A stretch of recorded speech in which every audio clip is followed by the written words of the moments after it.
It can be even your children, something you know a little bit more about than the average person. So 3 things, okay? You don't realize how tall those guys are.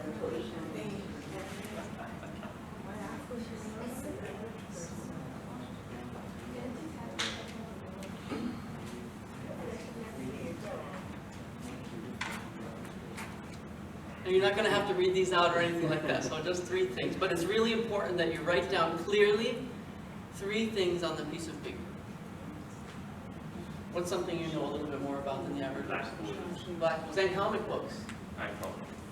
Like specific time. And actually has read the Harry Potter series like over 100 times or something. The entire series. So you know a lot about that. I was a quiz and the prize was a George Orwell book. Did you miss any questions on the quiz? 1. Whoa, that's insane. I think Harry Potter and I have the same birthday. June 26th. We both have green eyes. Close enough. Huh? Close enough. Close enough. This is on 31st July. Oh, really? Okay. Still a Cancerian. Same day as J.K. Rowling. Okay, great. So it seems like everybody did that. That's going to be very useful for us later. Thank you very much for doing that. The next thing I want to do is I want to recap what we talked about yesterday. So there is no point for me to do this because I already know what we talked about yesterday. But this is more important for you to do it. So I'm really interested in you leading us through what we discussed. So before we get into the structure of the universal story structure, I want to talk about 3 definitions that we gave you yesterday for what a story is. Why were we doing this? Because defining what a story is very difficult, but it's also incredibly necessary.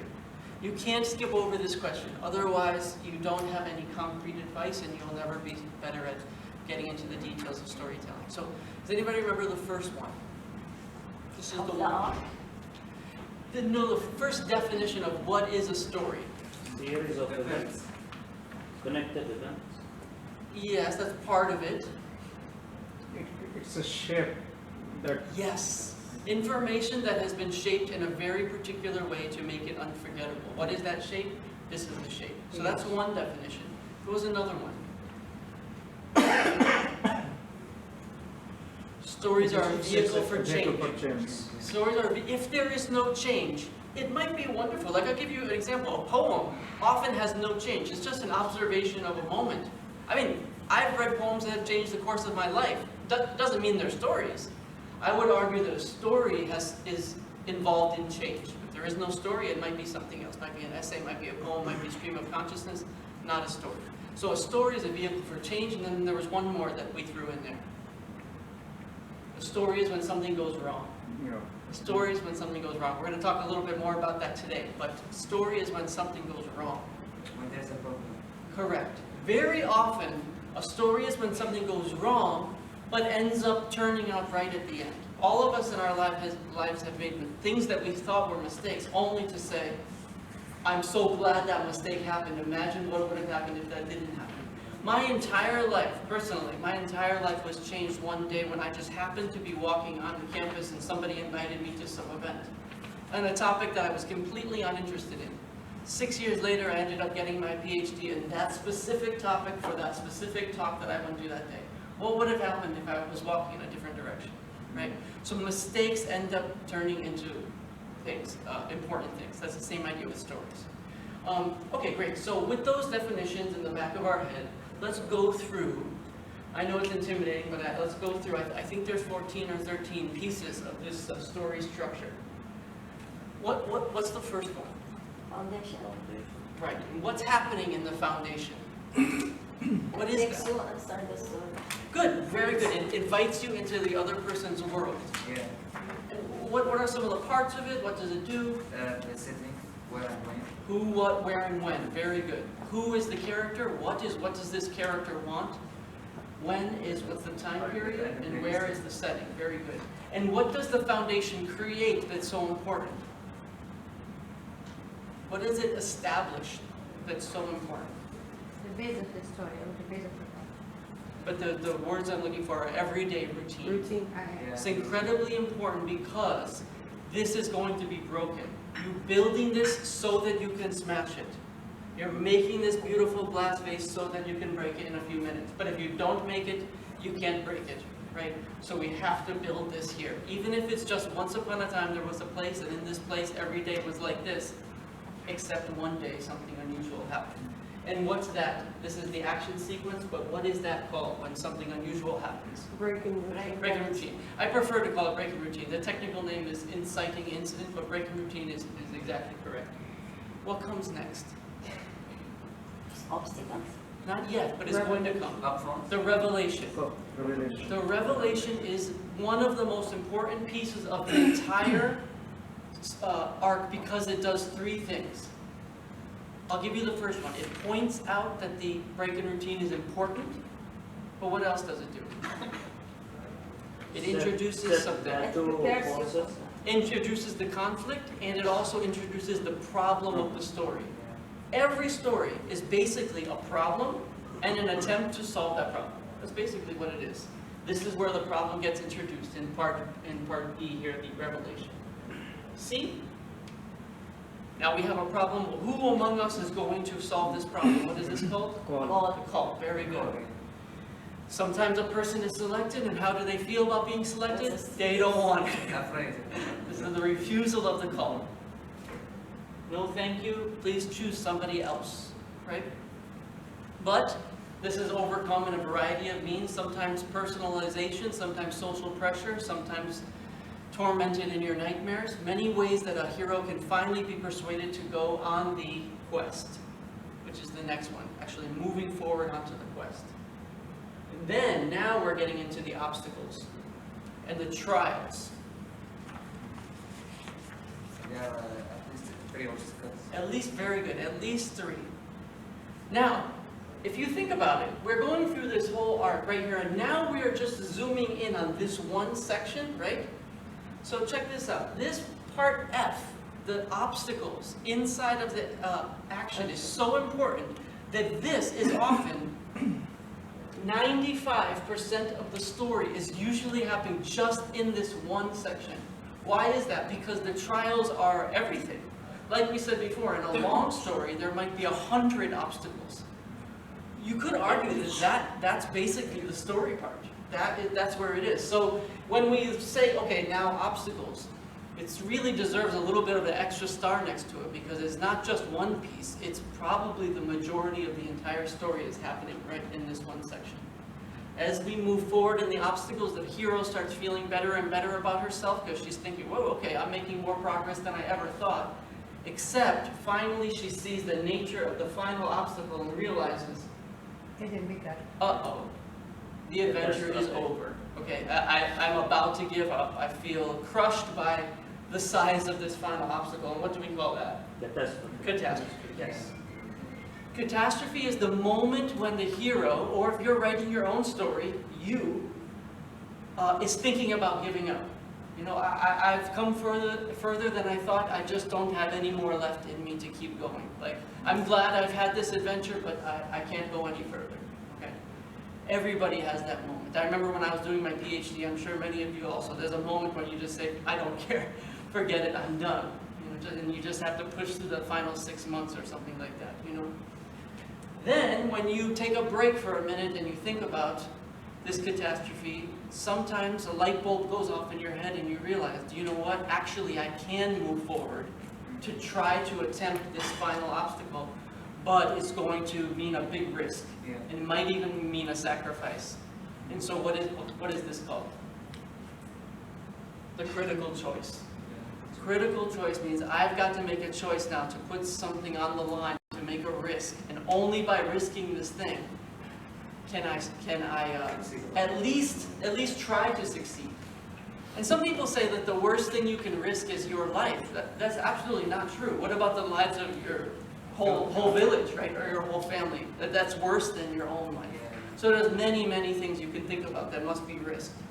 And I never want to say that if you risk this, you will overcome this obstacle, because that means that the story must have a happy ending. Sometimes stories don't have a happy ending. All it means is that you find the courage Or to not at, ending at all. to at least confront the final obstacle. Absolutely.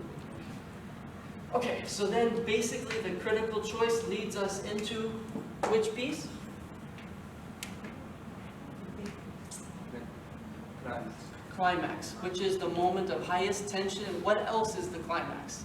It's basically coming together of something. The forces Two come forces. Correct. I like to think of two trains as slowly moving forward, and then when they finally touch each other, that's the climax. Okay. The climax is also the biggest moment of change, either externally or internally. Remember, change in relationship, change in insight, change in circumstance.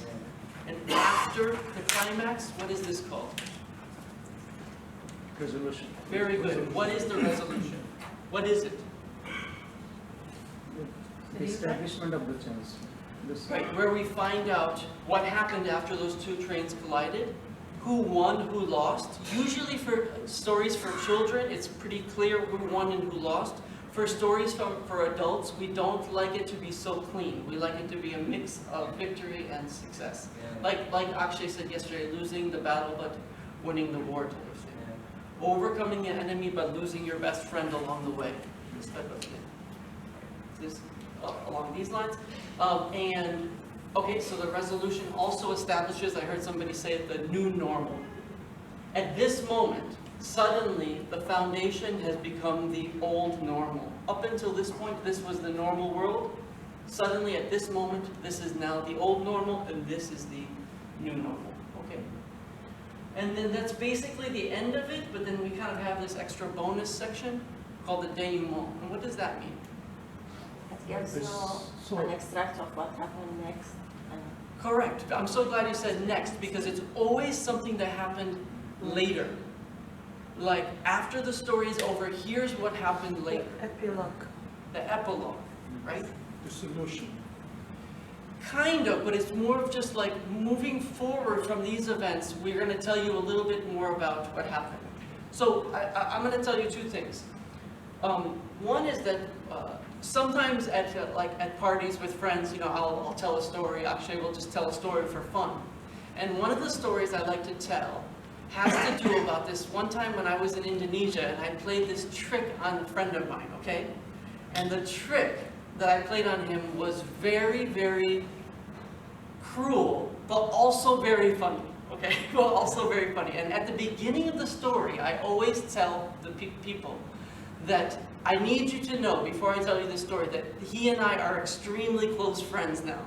But when you hear this story, you will think for a moment that we're going to become enemies or something, right? So I always say that just to soften it a little bit, and then I go back and tell the story. What is that part that I'm starting with? routine. That's the denouement. That's later. Because I'm saying to people, It's after already this, okay now. after this story happened, I want you to know that right now, he and I are still very good friends. So I'm moving forward in time. So I like to say that because you can even take this part and bring it over here. That's how much you can mix up these elements. They don't have to be in this order. Only in fairy tales do they actually appear in this perfect order like this. I've seen stories where the denouement is right in the middle. I've seen stories with a little bit of the resolution at the beginning. And we also talked about yesterday how about the inciting incident is usually right at the beginning of a novel or a movie. Okay, before we move on to the new stuff today, questions, please. Yeah, Michael, I just want to ask you, can you apply this one for a documentary or for a story that I want to show my organization what they are doing, or Yes, so I want my to do academic- fundraising? Yeah. My academic specialty is history of documentary film. This is what my PhD is in, and this is the structure also. for Okay, this. okay. And this is to me, this is very hard for people to wrap their minds around because they say, yes, that's nice if you're writing a story for kids, For friend but real orphanage. life doesn't follow this pattern. Believe it or not, it does. Okay. You have to make choices about what story you're going to tell from real life material. These are the choices to make. These are the choices to make. But it's necessary to have all the components on the film, or I can because I don't have hero, I can select it. I can select something that doesn't show that it's not an issue of conflict or issue. You use the word hero. Yeah. But we don't always use the word hero, we use the word character. For example, an organization can be your main character. It doesn't have to be a person, you know? So there's many different ways to take these elements and adapt them to whatever you're doing. The feeling of self-doubt can be your villain. It doesn't have to be another person, or a government, or an organization. Or malaria. Absolutely. It can be mosquitoes as the enemy, right? Okay. This is the structure, but what you plug into those pieces, you can have an infinite creativity. That's why somebody, very nice person in the back yesterday was saying this is a formula. Actually, it's not. It's the blueprint for how to build a story, but those pieces that you put in, that's your choice. That's not, a formula is a recipe, which is you pour this in, and you will get this out. Instead, this is teaching you how to cook any meal, Okay. not giving you one Basic, recipe. yeah, basic. Yeah. All right, any other questions? So far, this is great. I'm thinking to see a kind of parallel between academic writing and the last element, that is demo. The demo. In academic writing, at the last phase, we write implications for further research. So, Or inadequacies of my research, like if Yeah. we had more time, I There's the could gap, have. there is the gap. Yeah. Yes, absolutely. so is it parallel, this last element, demo? The only difference, I would argue, with academic writing is that in part A, the action sequence, we're usually talking about the experiments, then the discovery here, and then the implications of that discovery, and then the future implications. Here, this is a very psychological and emotional journey, and the entire point of academia is actually to be impersonal. It's so that anyone, the idea, right, is so that anyone can repeat your experiment and get the same results. Correct. So, whereas this is subjective, academic writing is objective. So the structure is here, but this is reduced down to simply experiments instead of the trials and tribulations of the psychological inner development of the character. So, but we are going to talk about academic writing more today, and I think you'll enjoy that. Any other questions? So far, these are great. The thing sometimes will be like after the film will finish with like there is some slide. Correct. After 5 years, the Correct. kids whatever happened, the fathers, they caught them, they put them in jail, Correct. something like that. Yeah, absolutely. Yep.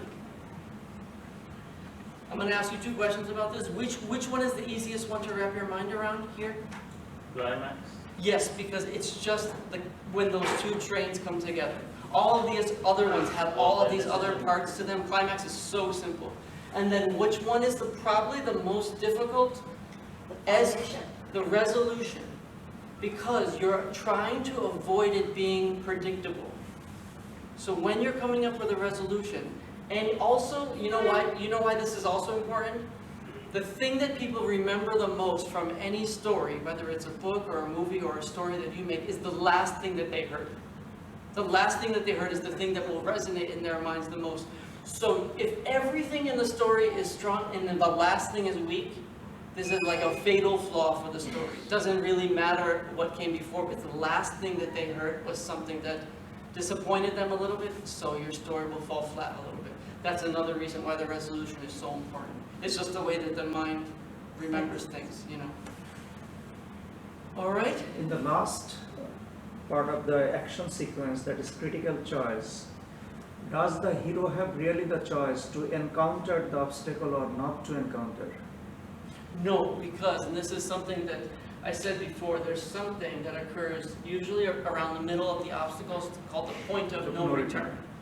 And this is when, so let's say you're telling a real story about your organization. You might say something like, we realized in October 2018 that we had spent so much money on this new investment that we could not go back to where we were. We had to find a solution.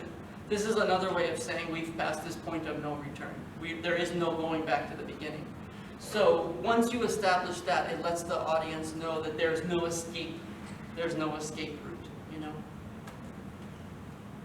So since it is point of no return, Yes. At the end, why are we going to say the critical choice? Because he will have to encounter the obstacle. Well, you see the size of this though. Just think about the psychological reaction to seeing this size obstacle. The hero sees it and doesn't say to herself, okay, it's just another obstacle.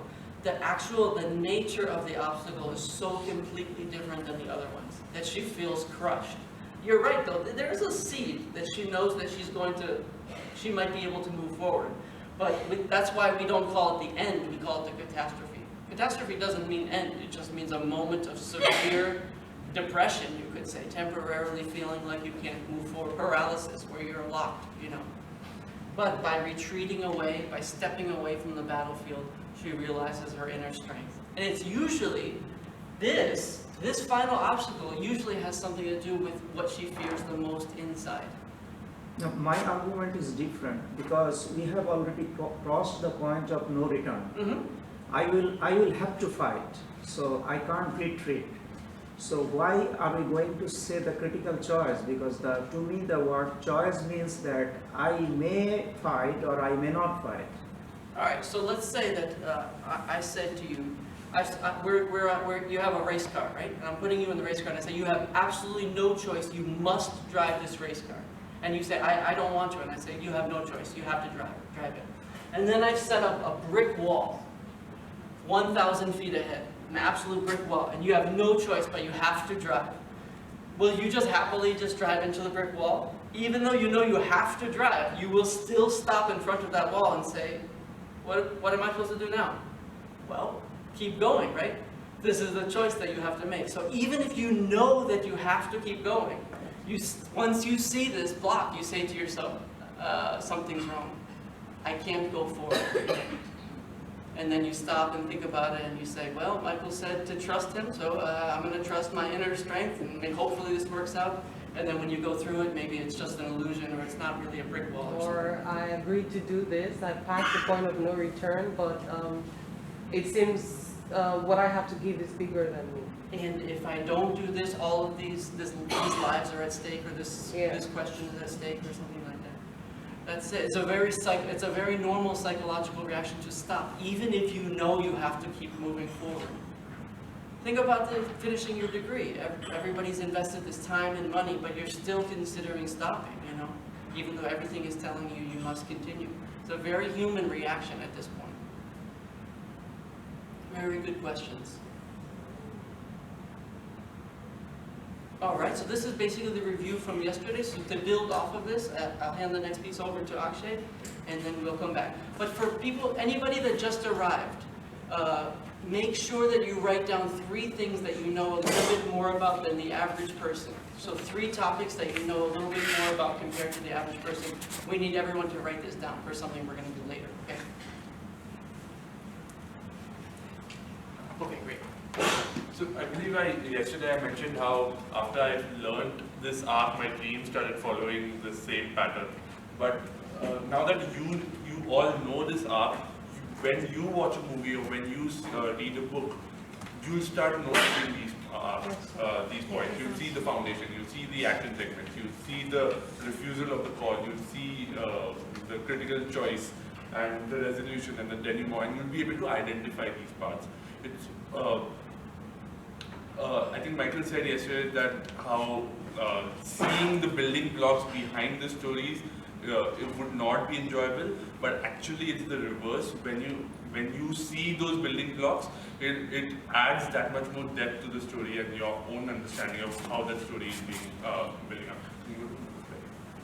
So there is there's this magic eye card that used to be made in the US, and Indians copy everything that the US makes. So we also had these cards back in the day, and basically you can't see this on the screen, but if you look at these cards in physical, and if you keep focusing on them, after a while there's an image that kind of pops out of it. Has anyone ever seen one of these things? Yes. They were popular in the 90s for some Yes. reason. Yeah. There's actually a 3D image embedded in here.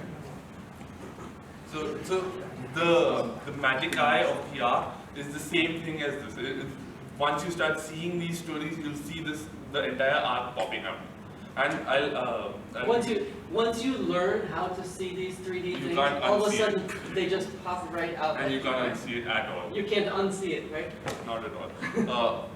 My recommendation is to go back and watch a few Disney movies because they follow this arc perfectly to the T. Like it is literally in this order. And the more advanced movies you see, the more you'll see how they kind of shift things around and how they slice the entire arc up and put the denouement first and the resolution first, and the action sequence is broken up into different ways, and you'll start seeing these things as they happen. So we have a small video for you. How long is it? Like 6 minutes, something like that? No, it's I think 3 or 4 minutes. Oh, perfect. Okay. We have a short video for you, and what we want you to do. Oh, it was a different video there. Let me find it. Okay. As we you just find it. Yeah. Okay. But that video is a 2-minute long journey, and what we want you to do is identify all the pieces of the arc. You'll see them stand out to you because it is following this pattern. It is not really sliced up, and it's an ad for Red Bull. It's not a movie. It's not a story. It's an ad for Red Bull. But the point of showing this to you all is that it is used not just in stories, movies, books, but also in advertisements and various other places where you'll start seeing this arc play out everywhere. Is this it here? Yeah. Something else was saved on our thing.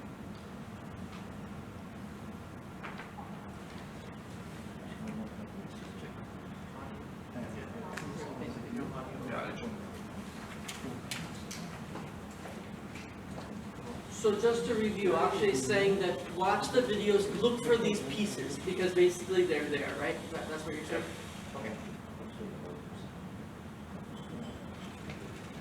There's no signal. Screen. Oh, there it is. But don't go to the presentation. Please.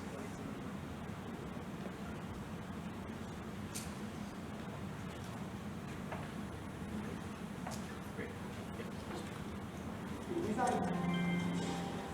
This is the last one. Mr. Paul, Foxtrot 182 Ibiza. Alright, I'm just gonna go back to the beginning real quick. Here we go.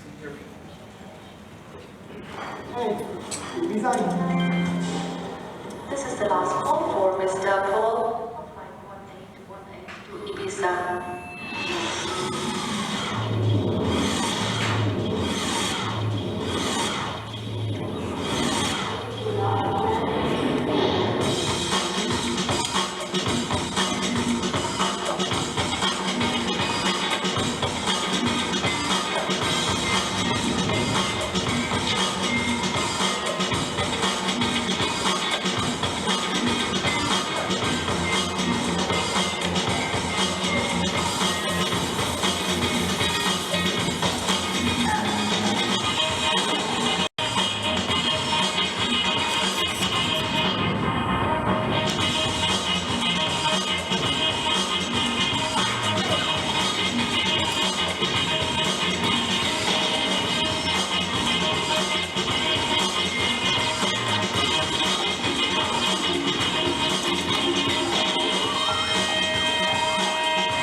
gentlemen, welcome aboard on our flight to Vancouver.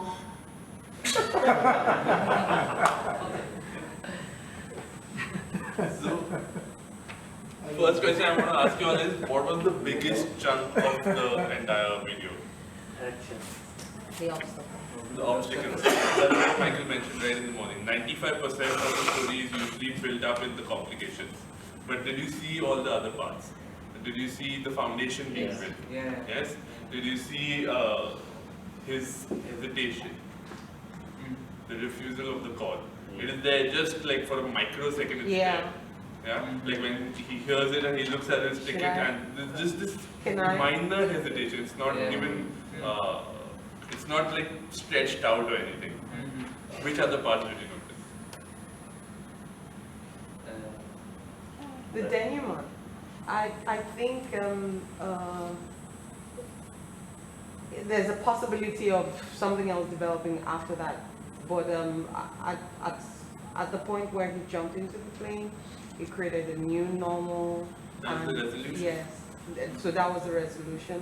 But the call, the last call that now came, sort of opened the door to some other possibility. I like that. I've never thought of it that way. I always thought that that was part of the resolution, but I like the way that goes. Yeah. And did you see the catastrophe? And the critical choice? At the point where the gangplank was moved away from the Exactly. plane, it seemed, okay, all of this was a loss. Everything that I'd done up to this point would be a total loss. And at that point, he needed to gamble on the rest of his choices and go all the way Take some or step back. give up. Yeah, and he made the choice to go on. For me, I was looking, what is the aim? What is the goal? I mean, what is the aim of this movie? And I felt it advertisement of the juice that he drink, and then maybe advertisement for Lufthansa. You can do your best, you do whatever to go to the Lufthansa airplane. So for me, like kind of advertisement, strong advertisement.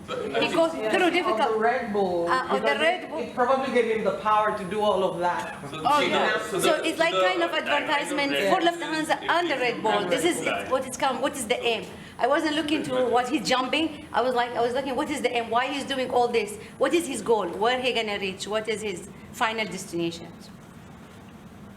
You see how simple it is too, it's like the problem is that he has to get to the plane, the solution is will he get to the plane? One of the things that people do when they're designing their stories is to make it too complicated. There's gonna be this problem, this one, this one, this one. It doesn't have all nice and simple problems. Very, very often, the problem of a movie is crime, will they solve the crime? That's it. The crime, will the crime be solved? Nice and simple. Of course, the details are complicated, but this just goes to show you, you don't have to make the problem so incredibly complicated and convoluted. And did you also see that how the complications kept getting bigger and bigger? Yeah. Initially it was just getting to getting to the line, but then the cops got involved. Yeah. And slowly it started becoming bigger and bigger. Yeah. It's a fun little video. Should we move to this one? Yeah, please. Okay. All right, so remember yesterday we said that, that one of the most commonly asked questions is how do I start? So we're going to talk a little bit more about this. We gave you one method for starting yesterday. What was it? Break routine, Sorry? breaking routine. Writing the problem. Nope. Before we got to the Towards the beginning, we talked about floats. So Yeah. floats are basically questions you can ask yourself. And the answer creates a seed that will help you get started. The deeper the question, the more personal the question, the more powerful the seed. The more boring the question, the more boring the answer, the more likely the seed will not grow. So floats are a way that you can start. But there's also many, many other ways that you can start. Okay, so one thing I want you to do right now, I know you wrote down 3 things that you know a little bit more about than the average person. I want you to think about some problem in the world. So some problem that the world is facing. This is a different thing, not just the 3 things. So I want everybody to write down some problem that the world is facing right now. Some problem. Maybe it's a problem that you're interested in being a part of solving. Maybe it's not. Maybe it's just something that you noticed. Some problem. If you're having trouble thinking of problems, open the newspaper.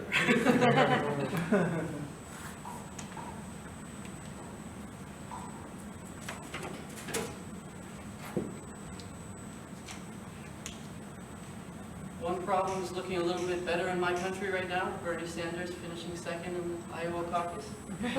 Very excited about that.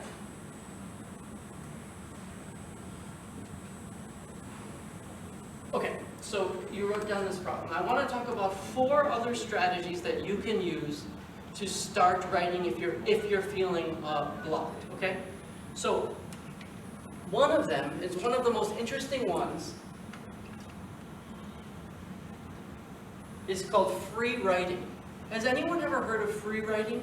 Yeah, you write whatever you want, whatever comes to your mind. Yeah, yes, that's part of it. Yeah. Free writing is one of the strangest ideas you've never heard of before, okay? Free writing is where you have a topic in your mind, okay? Maybe it's the problem that you have, maybe it's something else. Somebody has either asked you or you've decided, I have to write about this topic, but I don't know where to start, okay? What you do is you take your phone. Years ago, or when I was younger, you would take a timer or a stopwatch or something like this, but now you take your phone and you set it for a certain number of minutes. Let's say 5 minutes, that's a good amount of time. And when you start that 5-minute clock, what you do is you take that piece of paper and you keep writing anything that comes to mind about this topic. And there's only really one rule, that you cannot stop writing no matter what. Even if you have to write on the paper, this is stupid, I don't know what to write, I have no idea what I'm doing, I'm just trying to think about this topic and here's a few ideas I have about it. That's the only rule, is to keep your hand going. What do you think this is doing? It sounds very silly, but it's doing something really important. It's igniting your brain. Fantastic, it's igniting your brain. Tell me more, what else is this doing? It's stimulating the thinking around the story, around the problem. Fantastic. Let's go to what writing normally looks like. Not like this. This is what writing normally looks like, okay?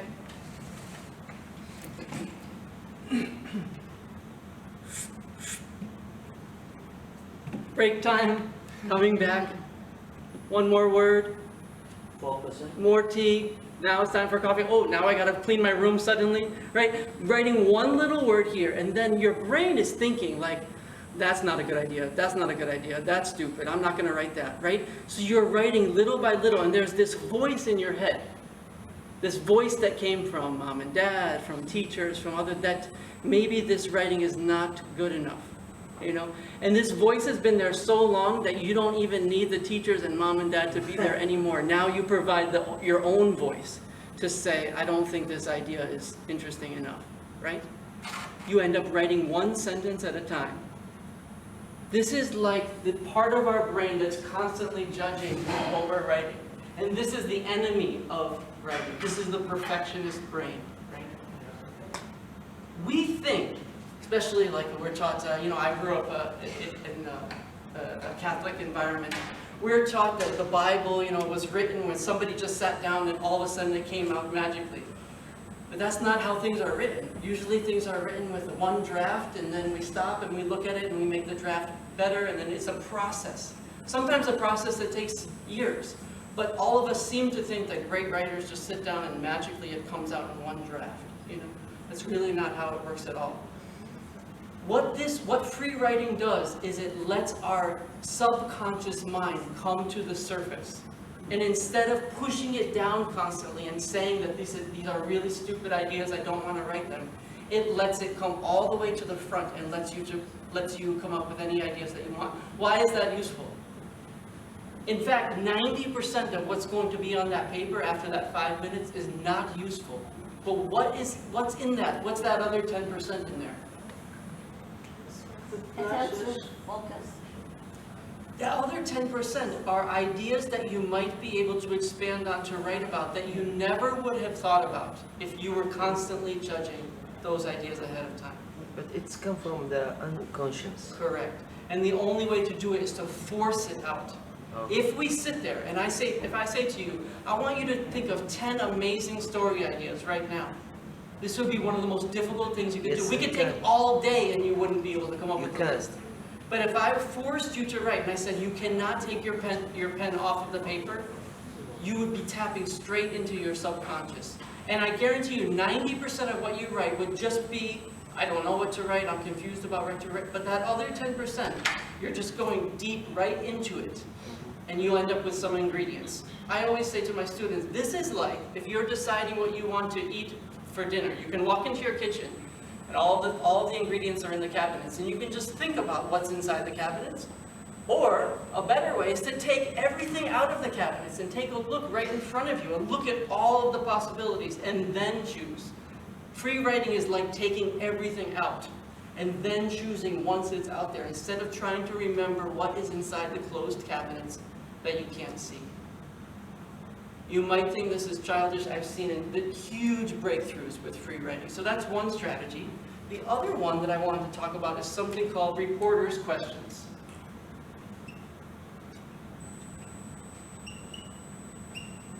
So reporters' questions, remember this, we talked about this with foundation, who, what, where, when, why, and how? Yeah. Who, what, where, when, why, and how? Yeah. So let's say that you have to write a story about apple orchards, okay? It's part of your work or part of your, just for fun, you want to write a story about how the apple industry is growing in your country. Well, you can ask each of these 6 questions. So what's interesting about this topic? Who's involved in this activity? Where does this take place? When did the industry start to grow? Why? Did somebody make an investment in this industry? Did climate change, the climate change in our country, which allowed suddenly these fruits to grow? And then how are we harvesting? How is the community taking advantage of this? If you're feeling blocked, this is another very easy way where you can start to generate ingredients to write about. All this is doing is generating ideas. These are called idea generators.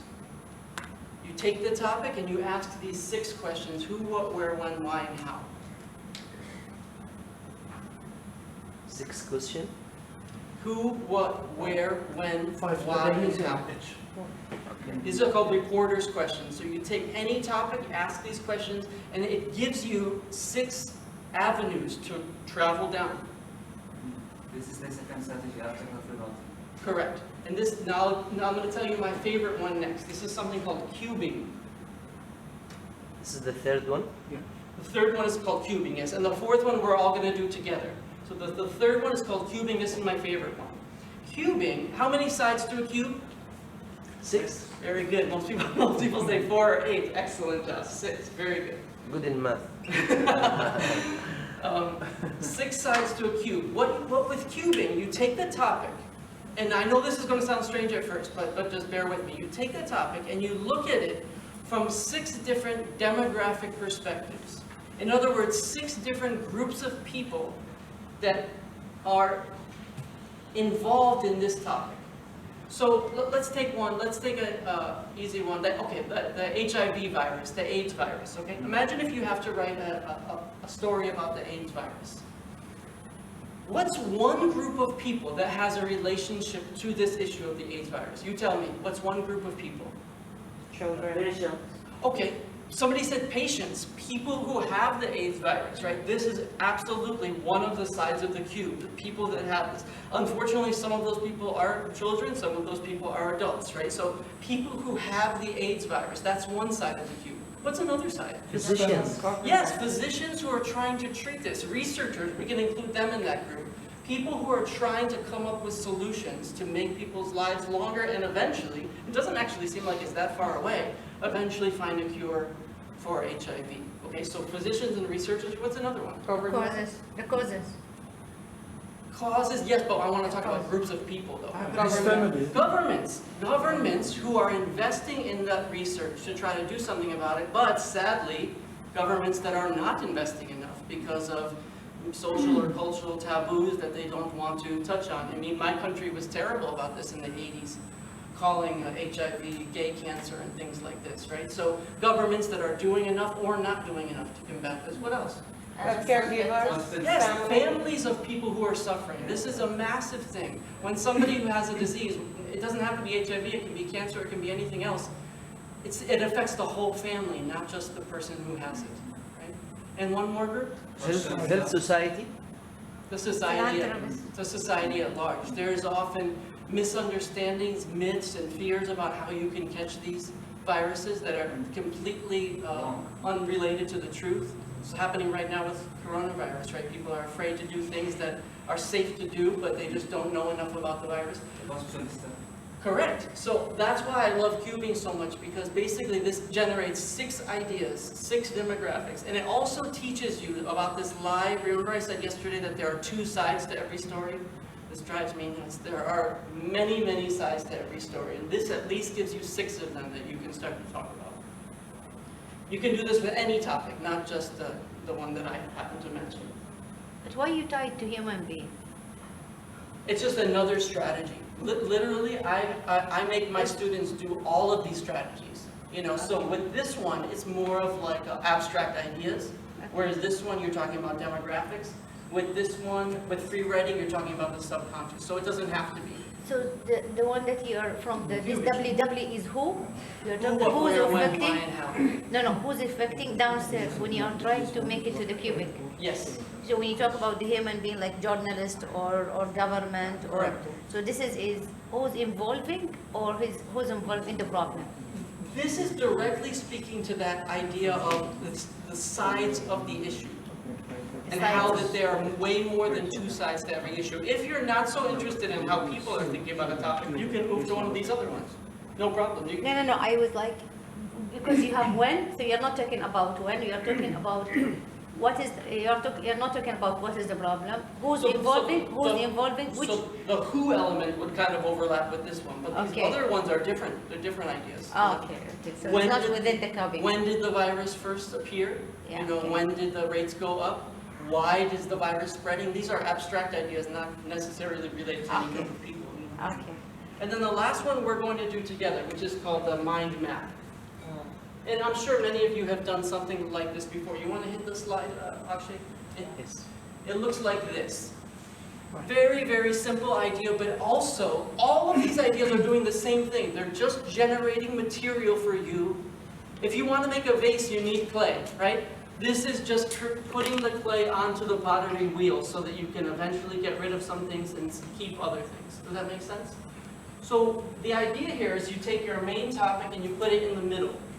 And then you find some branches that are related, ideas that are related to that topic. And then this is the challenging part. You take those ideas and then you find the branches that connect with those ideas. Try to put this one out of your mind and try to focus on only that. What happens is by the time you get way over to here, you start to see the relationship between this thing and this thing. That 2 things that seem like they're incredibly different, but they're actually linked by these various steps. This is very helpful for when you're trying to write a story to understand the pieces that can be exploited by you, can be extrapolated by you, and described. So what I want you to do is, all of you wrote down some problem in the world. I want you to take a blank sheet of paper, maybe it's the opposite of the one, or maybe it's a page in your notebook, and I want you to make a circle in the middle, and I want you to put that question right in the middle. Maybe it's climate change, maybe it's poverty, maybe it's something else. And I want you to branch off of that. To any topic that you feel is related to that, and then bring it to another topic, and then bring it to another topic, and keep going until you've generated as much clay as you possibly can. Everybody know what we're doing? Yes. Very simple idea generation it's called.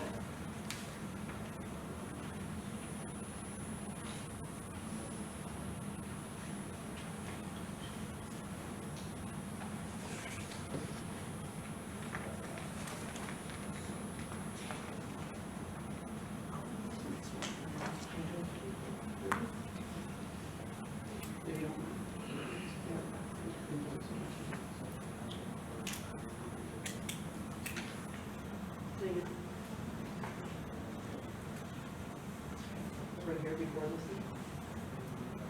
Yeah. This whole piece is yours.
Okay, I wanted to give you time to get started on that and just to learn the technique, but if you had more time, you could keep going, right?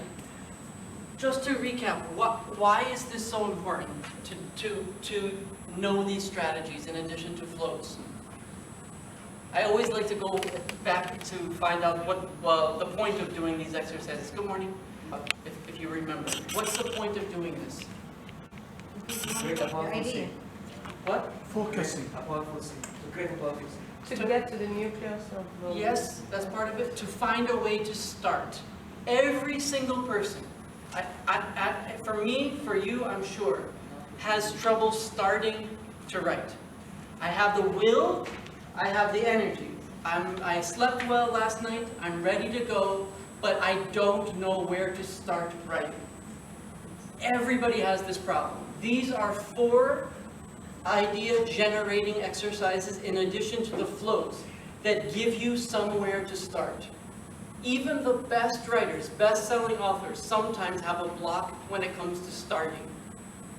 Maybe it just feels intimidating, or I don't know, maybe everybody is a little bit afraid to start. If you have some ingredients out on the table, it's way more easier than it is with them locked away in a cabinet. Does this make sense to everybody? Yes, yes. Every single person has trouble starting, I promise you. I think just not only just to start, maybe to give you the whole picture. To keep going, right? Yeah. This isn't right. This is not just one ingredient. The cubing gives you 6. Do what, where, when gives you 7. This is 7 more. multi-dimension. Absolutely, definitely. Also, starting, well, a lot of people have problems starting. Sometimes also getting to their most powerful, most profound idea proves to be an obstacle in a lot of people's lives. A lot of people who write that are Absolutely. getting to, it's not the problem starting, is what do I write? What would be most profound? Okay. What would be most, what is the seed? What is the seed of the idea? You know what we're starting to talk about now, and we were deciding yesterday whether we want to include this or not. But now that you brought it up, I'll talk about it. We're talking about writer's block, where you started, but now you've reached a feeling like I don't know where to go. So I'm writing a new book on writer's block. There's been many, I think, bad books written about writer's block over the past 20 years. Here's my perception of writer's block. When we think about writer's block, almost universally, we think of this as a bad thing, right? This is like, I wish I could just get over this writer's block. My philosophy is that writer's block is a good thing. And let me explain why. When you have a car, and there is a meter on the car to tell you where your fuel level is, right? Is this a bad thing or a good thing? It's a good thing. But if it's empty and you're on a long trip and you forget to fill up the gas, when you look at this, you get a really bad feeling, right? You might even come to the conclusion that this is a bad thing. But of course, it's good for you to know. The real nightmare, right? The real nightmare is if you didn't have this thing at all, and you had no idea how much fuel was left. My argument is that writer's block is a way of your brain telling you that you're out of fuel, right? You did cubing and you selected one side, and you left those other 5 sides unexplored. Very often, what you need to do is now just go refill your tank. The real nightmare is not having writer's block, and writing with no sense of whether you should stop or whether you've exhausted that topic or not. Writer's block is actually extremely useful, a reminder for you that you need to simply go refill up your tank, which is the topic that we're going to bring up in about an hour. What do you do to fill up your tank as a writer? Do this.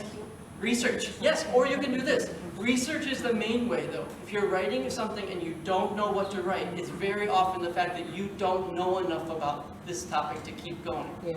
So research is usually the cure to writer's block. But I promise you, the real nightmare is not having writer's block. We look at it as such a terrible thing. It's not a terrible thing. It is a useful reaction to tell you that your tank is empty. Or all your seeds have been planted and they've all grown up to trees. Got to go back and plant more seeds. Okay, so far so good? So let's move on to one of my favorite parts of the workshop that we'll do today. Okay. This is going to sound, I promise you, this is going to sound very, almost childish at first until you realize where we're going with this. Before we go any further, I want everyone to come up with an occupation, like a job. So it can be a fisherman, it can be a race car driver, it can be a pilot, any job. That's all you have to do. It doesn't have to be a sentence, doesn't have to be a paragraph, just one occupation. It could be a teacher, it could be somebody who cleans floors, it could be anything. One job.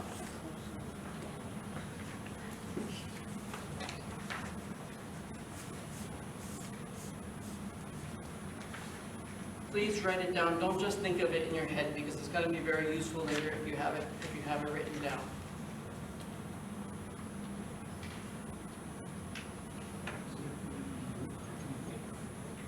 So on behalf of my university, I do presentations all across India, and sometimes they only give me 1 hour to do a presentation, and I'll do this one, this particular one.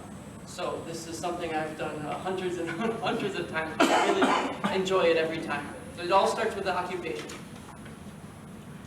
And now we're going to talk about what effective writing looks like, okay? What is the most fundamental building block of a piece of writing?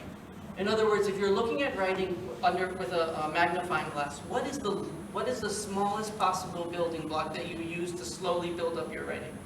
Letter. The letter. Very good. Everybody always says words, right? But very good. It's the letter, right? And now, if we take letters and we put them together, we get what? Words. Words. If we take words and we put them together, we get what? Sentence. No, not yet. Phrases. Very good. Phrases. If we put phrases together, we get what? Sentences. Not yet. Clause. Clauses. Very good. Clauses. And when we put clauses together, now we get sentences. And when we put sentences together, we get what? Paragraphs. Very good. Okay. So I don't know about you, but I was about 10 years old the last time that somebody tried to give me some advice about how to write a paragraph. They tell you when you're really young, and they just assume that you know this, right? But one of the things I do for work is I'm a writing coach, and I read people's books, and I give them advice. And about 2 years ago, I started to notice that what's with this paragraph? Like, why is this paragraph the way it is? And sometimes the writers would say to me, I don't know, it just felt like one chunk of an idea or something.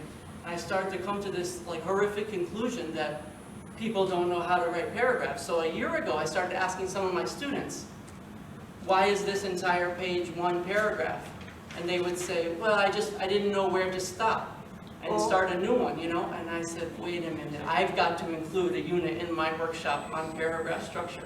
So I spent 2 weeks thinking of a new way to come up with paragraphs, and I'm gonna share that with you, paragraph structure that I think is gonna be very useful to you. Before we do that, I want to ask you a question. Is it okay in your writing to have a paragraph with 50 sentences? 50. So I see, I'm shaking head no, anybody else no? Is it okay in your writing, don't be afraid to say yes or no, it's okay. I see one yes over there. Is it okay to have a paragraph with 50 sentences? It will be jumbled. Most people are saying no. Yes.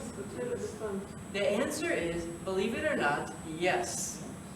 Because one of the things that's cool about literature compared to mathematics is that there are no rules, basically. You ever see poems where it's kind of like, they're doing whatever they want with the design of the poem? That's actually one of the freedoms of literature, is that you can do anything you want. However, just like in life, there are consequences to all the decisions you make. What happens if you write a paragraph with 50 sentences? What happens? And I don't want you to overthink this. I just want you to imagine opening up a story in front of you and seeing a paragraph with 50 sentences. It might even involve flipping over to the other page, right? Well, how does that make you feel when you see that? I would be Confused? Sometimes confused. I will not complete it. I wouldn't have the willing to read it. you know what, I feel this like wave of tiredness come over me before I even started. Like, do I really want to climb this mountain right now, you know? And it has nothing to do with the quality of the words. My favorite book happens to be To Kill a Mockingbird. And if somebody reformatted the entire book into one paragraph, I'm sure I would still feel like, I know this is going to be good, but I don't know if I'm ready. So Maybe it's like, not right now. so there's three words. One of them is exhausting, another word is intimidating, and the other word is uninviting. It does not feel inviting to look at something that has a huge block of text. Just imagine opening up a book and all you see is this wall of writing. It's just not a very nice feeling, you know? It doesn't feel like the author is telling you, come join me on this adventure, right? It feels more scary and intimidating than anything else. It's not attractive. It's not attractive. Very good. So there's nothing wrong with writing a paragraph with 500 sentences, but you have to live with the consequences. And one of those consequences is that it's going to be many people will not want to join you on that adventure. That's the worst possible thing. When you write something, you want people to read it, okay? Does that make sense? Yes. So we've gotten that one out of the way, the giant paragraph. Let's talk about the entire other end of the spectrum, the tiny paragraph. Can you have a paragraph with one sentence? Yes. Yes, very good. You remembered what I said 5 minutes ago. There are no rules in literature. You absolutely can have a paragraph with one sentence. However, in your writing, why would you ever want to have a paragraph with one sentence? There is a good reason why you might want to do this.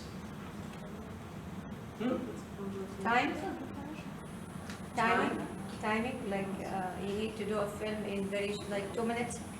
Could be. Well, if you're writing a voiceover, sometimes you're not doing it in paragraphs, but you're right, it could possibly be something like that. But To emphasize the importance of this. this is it. Now, usually I tell people, think about a novel or something like that.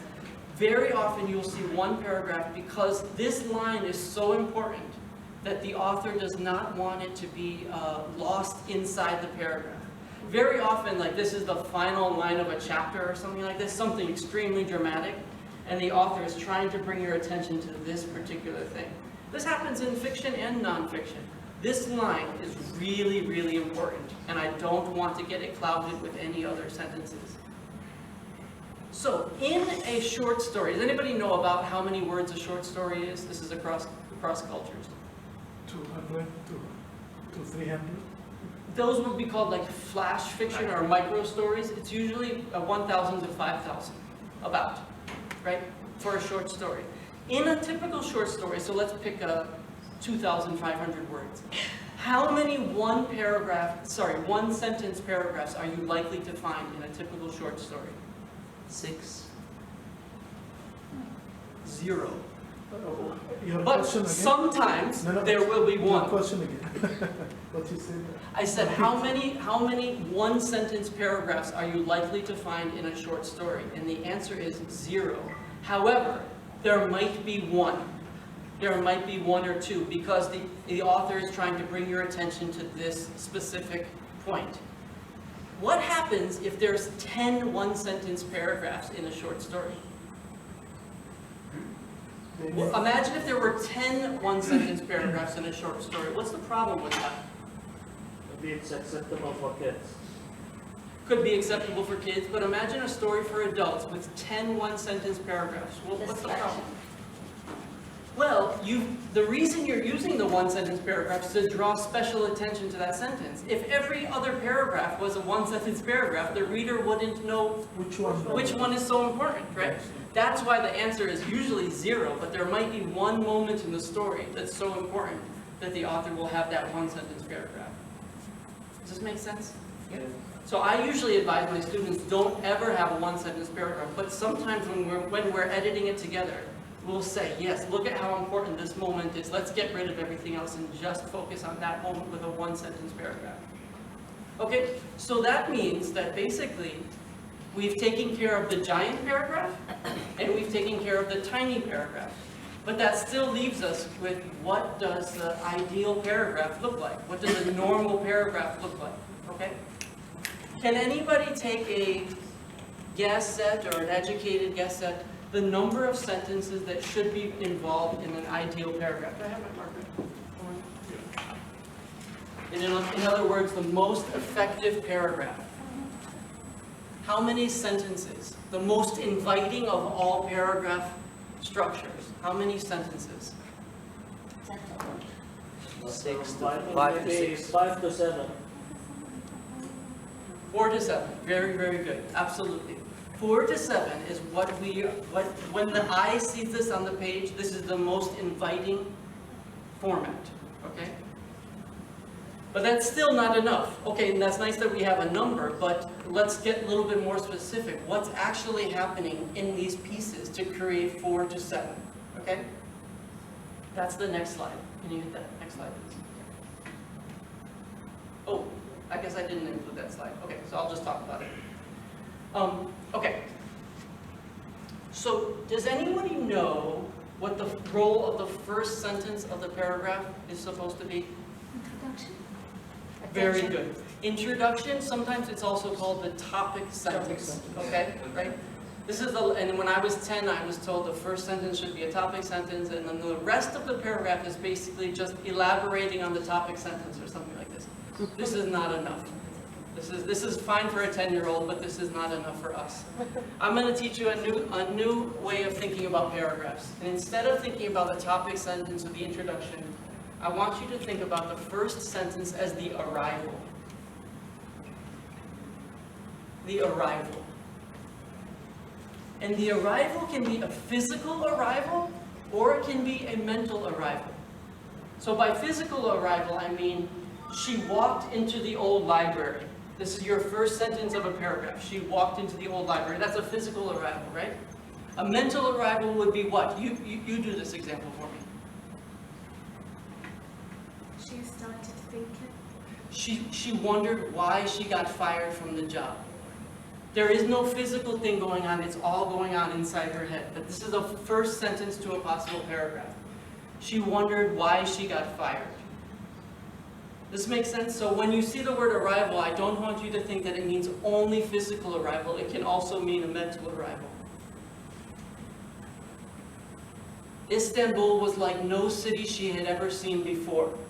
This is the first sentence of the paragraph. This is a mental arrival. She's just looking out at this city. Right? Does this make sense to everybody? This is far, far, far more useful than an introduction or topic sentence, an arrival. Okay? Oh, so I'll tell you for me. When I first came up with this about a year ago, the occupation that I picked to try to come up with this structure was an archaeologist. What does an archaeologist do? Dig up ruins. Yeah, tries to find fossils. He tries to find bones, things like this, right? So I said, okay, my first sentence is going to be a physical arrival where this archaeologist arrives on the scene where she's going to do some work, okay? So the archaeologist arrives at the site, okay? What's the next thing that the archaeologist does? Examine the bones, examine the whatever. She examines things. Physically, what is she actually doing? Be more close. Digging. Digging. For the archaeologist, that means digging, dusting, brushing, right? She's trying to look for fossils and bones. Understanding paragraph structure, what does digging mean, more generally speaking, beyond just what the archaeologist is doing? Digging to the bottom of the problem. Observing, gathering information. Istanbul was like no place she had ever seen before. The streets were wider than any place she had been. The people were friendlier. The food was tastier. All these little observations that are being gathered. She walked into the old library. She saw an old stack of newspapers. She saw a broken staircase. She saw a chandelier at the top. So what you're doing with digging is you're gathering observations.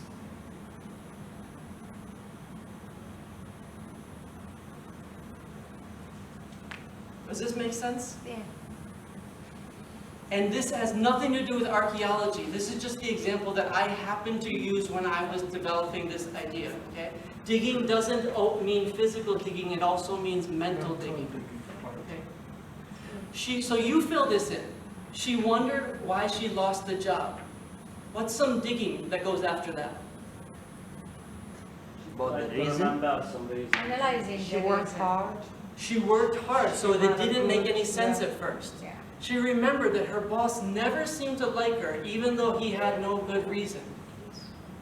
Did she follow the rules? Did she talk too much? Right? She's starting to think about why she lost this job, why she was fired, right? This is mental digging. Does that make sense? The first question is, the first sentence is the arrival.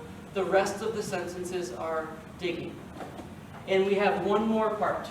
What happens when the archaeologist finally uncovers something? What is that called? Discover. Very good. Discovery. And what does that mean? For the archaeologist, it means I found a bone. Or if it's a good story, I didn't find any bones, even though I expected to. I found something. What about for you? What about for the more general story, the normative story? What does discovery mean? Discover the bottom of the problem, what I want to say to the people. Not quite Maybe yet. not the bottom yet, but at least diagnose an issue. Correct, diagnose or some insight. Yeah. She walked into the old library. She saw this, she saw this, she saw this. She picked up an old newspaper that looked like it was just printed yesterday, and it said September 8th, 1874 on it. And so the final sentence of the paragraph is, she realized that she had gone back in time magically, or something like that, right? Some final discovery as a result of all those observations. Istanbul was like no city she'd ever been before. The streets were wider, the buildings were more beautiful, the people were more friendly, the food was more tasty. This is a place that she could really live someday. That's the final sentence of the paragraph. Some mini discovery, some little insight. That's the final sentence of the paragraph. This discovery. So we have arrival, digging, and discovery. Why do we have a range? How come it's not just 3 sentences for every paragraph? Why do we have a range? Because we don't know how many brushstrokes it's going to take to dig. We don't know how many observations she's going to make inside the library. We don't know how many things that she's going to notice in Istanbul when she's walking around. There cannot be a fixed number because we don't know how much digging is going to happen. It could be 3, it could be 4, it could be 5. But that's why you get this range. The minimum would be 2, the maximum would be 5. Does this make sense?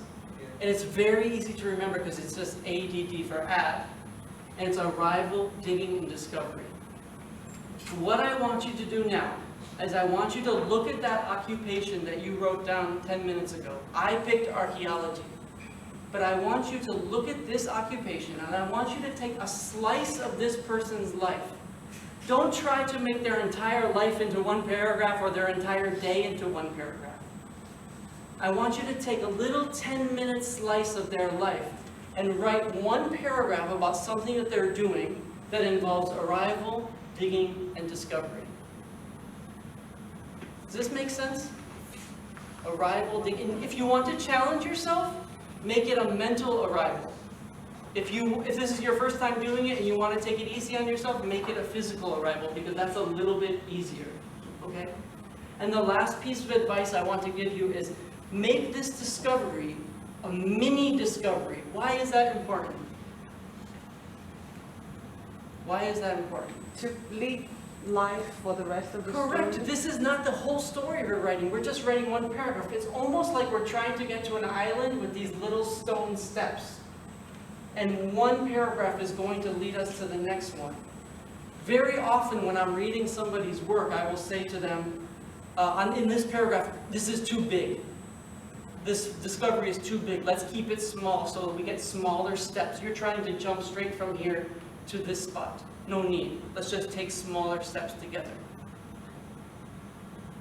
Does this make sense to everybody? Mini discovery will give you one step. Let's see if you can apply it to whatever job that you came up with. One paragraph, 4 to 7 sentences. I know this is the first time you're doing this, so just give it your best shot, and I'll give you some more insight when we finish. So take some time to do that.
The same way that I picked archaeologist and I had her arrive, dig, and discover, I want you to see if you can use that with the job that you have.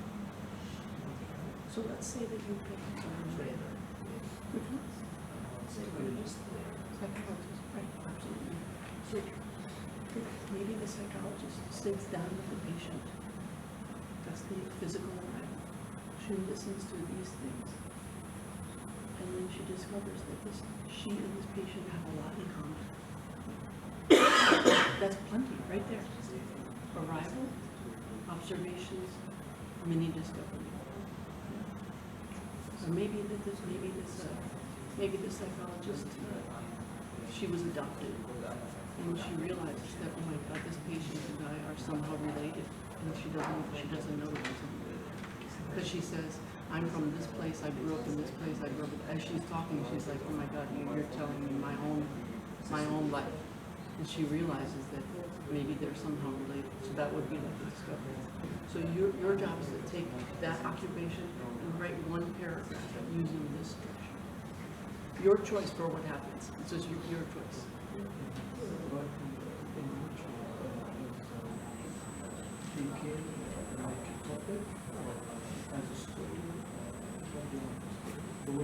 Don't think of it as the whole story. Just think about it as one paragraph.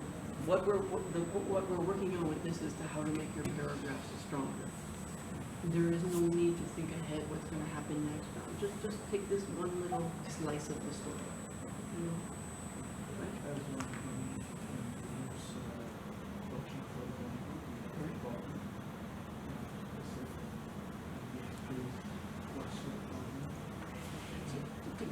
The coach walked into the locker room.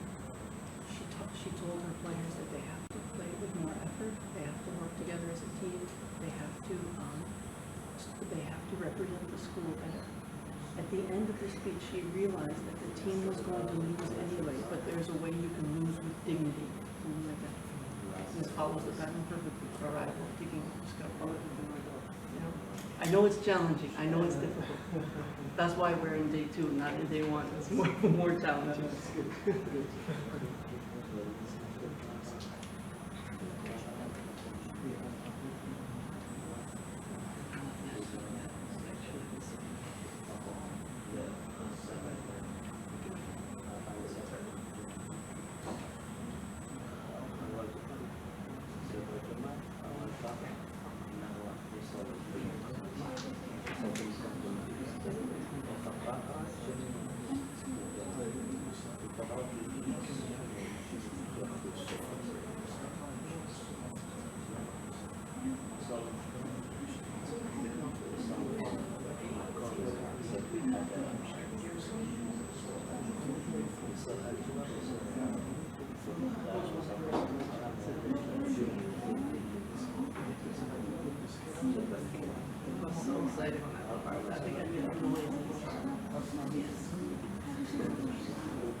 To use this box again. Yeah, me too. Nice and simple.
Okay, just in the interest of time, I know that some people are still writing, but remember, after the workshop is over, you can try this again with a new, I would highly recommend trying it again on your own time, okay? But just because we have a lot to try to include into today, I'll just put the cap on this unit, and then we'll move on to the next thing with Akshay. Since these paragraphs are little steps, what is the relationship between this and the next paragraph that's about to start? How do we link them together? Actually, 20 seconds ago, that our teachers said to us, when we have a new topic, that's when we start the new paragraph. This is useless. It's not a new topic. Sometimes we're still in the library. The girl is still in Istanbul. This is not a new topic. It's still continuing the old topic. So how do we connect the paragraph to the next one? We got another arrival, another digging, another... Correct, the cycle continues, but with what strategy? What do we have in mind as the cycle continues? Time zone. Maybe, but we could be moving backward in time as we go through these paragraphs. Here's the secret. Yes, you were about to say it. I know you were about to say it. The discovery should probably lead to another arrival.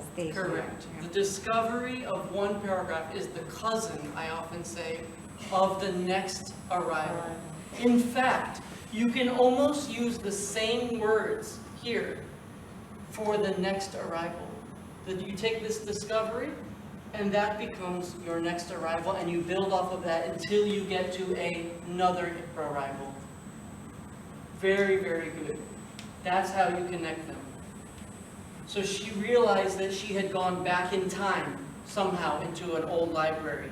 The next paragraph, time travel is something that happened every once in a while in her world. I don't know, whatever it is, like moving to the next thing. She could imagine herself living in Istanbul. She had only lived in one country her entire life, Greece. She had never even imagined coming to Istanbul, but it was an accident that she happened to have a layover for 3 days in this city. Right? So the discovery of here becomes the arrival of the next paragraph. Does this make sense? It is not useful information to think about the topic of the next paragraph. It's far more useful to recognize that this discovery is going to be reshaped in new words as the arrival of the next one. And that's how you link them together. And at the end of the chapter, or at the end of the story, these discoveries start to get bigger. And that's how we put chapters together and things like that. And then maybe sometimes the discovery is so big that what? Think about the second thing that we talked about in this entire unit. Sometimes the discovery is so big, it's a one-sentence paragraph all by itself, because we don't want it to get lost in all of these other things. I think that this will change the way that you write paragraphs for the better in all of the work that you do, not just writing from your imagination, but writing for your job and writing for nonfiction as well. Sure. This is far more effective than topic sentence and then just kind of elaborating on the topic sentence. This is crazy advice for 10-year-olds. Very nice, but now we're past that, you know. All right? Great. I hope that you like that. This is one of my favorite things to talk about. And actually, yes, question? Yeah, okay. We write the second paragraph according to what we discovered. Great. The third one, it will be the same? Or Same exact pattern. fourth and move on. Each step is a building on this previous discovery. And that's why I like to use the term mini discovery. Because if this is too big, you're going up too fast. You know, if this is huge, then where are you going to go next?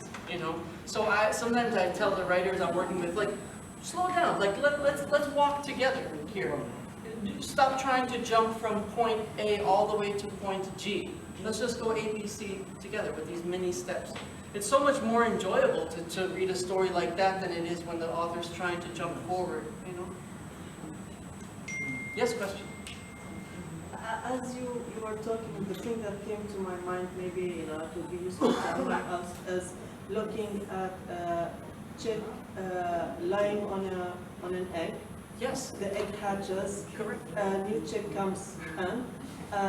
After some time, that new chick is again that discovery becomes the arrival, lays on an egg and goes and Brilliant. just continues. I love it. The digging is like their whole life, and then their discovery is. So the story just goes on. You're probably talking about a chick that is, the third generation that was a black chick, and Yeah. But it's just that, it's just that idea. It keeps repeating itself in so many different.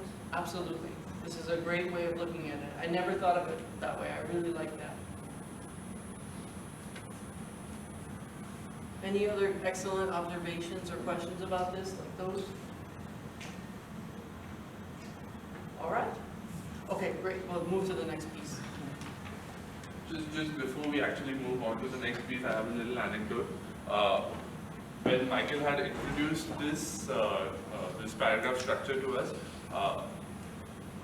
we'll be talking about bad advices later, but I was given a very, I wouldn't call it bad then, but there was an advice I was given about paragraphs that you just need to have a feel for paragraphs, when they need to end and when you need to start a new paragraph.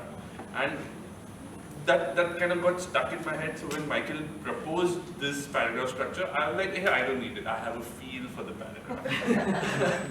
But then I was at my desk. I was drafting an email, and I was like, hey, let's just try this out once. And I actually tried it out, and my email sounded so nice. Like, I can't even tell you how nice that email sounded, and that just convinced me that, hey, whatever I've been doing was a little wrong, and maybe I should try this out. And I've been using this in all my writing now, and it just made a brilliant change. Like, it just reads so much nicer, and everything is well thought out, and every chunk is nicely placed. So I would highly recommend trying this out, not just in your writing, in your storytelling, but also in your email, because they just sound so much nicer. All right? Okay, we move on to the next one. Okay, so if paragraphs are like the chunks, the units of a piece of text, what are those units when it comes to stories? What are the units that build up a story? One is the scene, one is the summary, and one is the dialogue. These are three special cases on which a story is built upon. And before I dive deeper into this, I want you to write down one sentence where a subject acts on an object. Lisa entered the room. The boy found his dog. It has to be as simple as this. Just one single sentence of a subject acting on an object. Before we get into it. The woman walked down the street. Something nice and simple like this, you know. The man ate his lunch, whatever it is.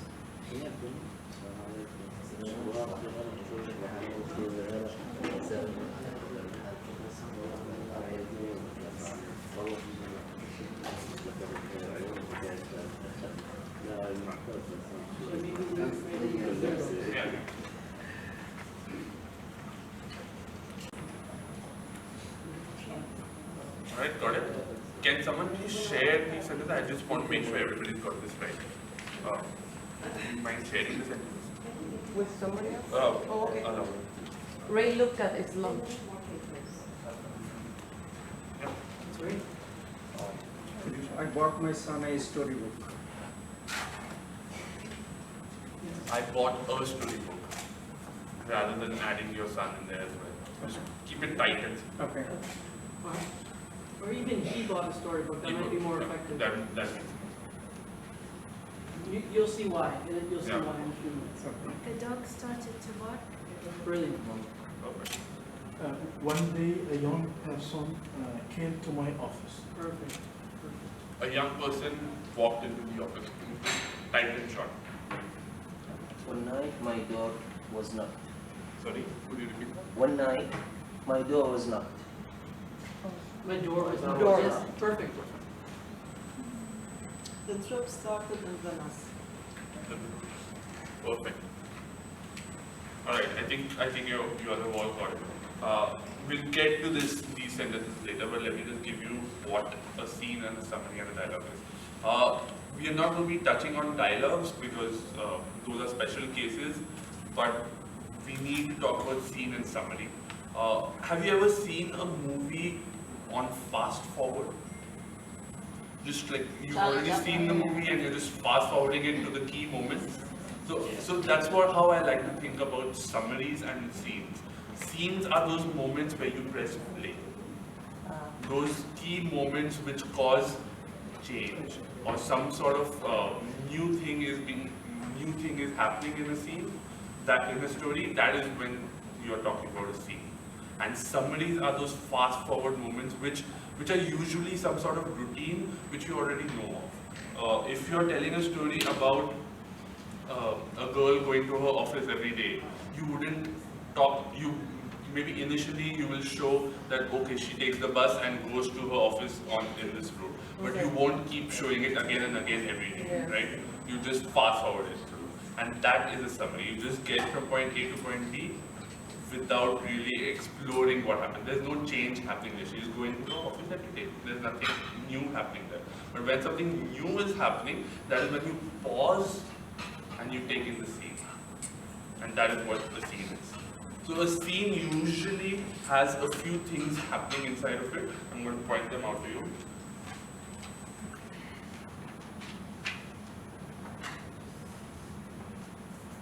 Relationships are made or broken. There's some sort of relationship that changes in a scene, right? The status of the character is affected. He may be a rich man at the beginning of the scene, and by the end of it, he finds a credit card report which says that he's bankrupt now. So that is the scene. That entire moment of shock and surprise is the scene. His entire status is changing. Or it could be the status of health in that matter. There's a new piece of information added.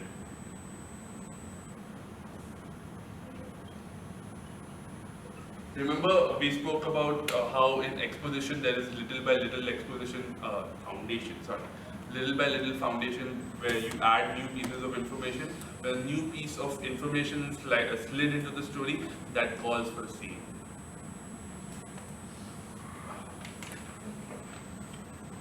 In the story, we are heading towards a sort of a goal, trying to solve the problem.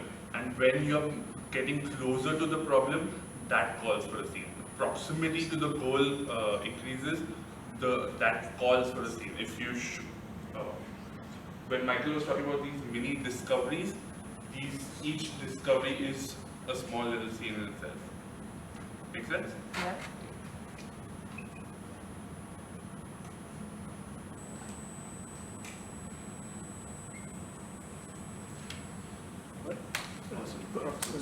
Proximity to goal. To go. All inside a scene. Sorry? All inside a scene. Yeah. All inside the scenes. And there will be obviously multiple scenes. So it need not be like all of these things need not be in the scene, but one of these things need to be there to have the scene. Okay. Right? Okay. So the point is to always slow down in these places because there's a lot to explore and a lot to unpack. And now coming back to your sentence, you remember the sentence that we wrote? So I want you to apply the arrival, digging and discovery method, but in the so you have the sentence that is your arrival for the first paragraph, and I want you to dig on. So the subject acts on object. So first I want you to dig on only the subject. Ignore the verb and the object at the end. So if could somebody just give me a sentence? I bought a book.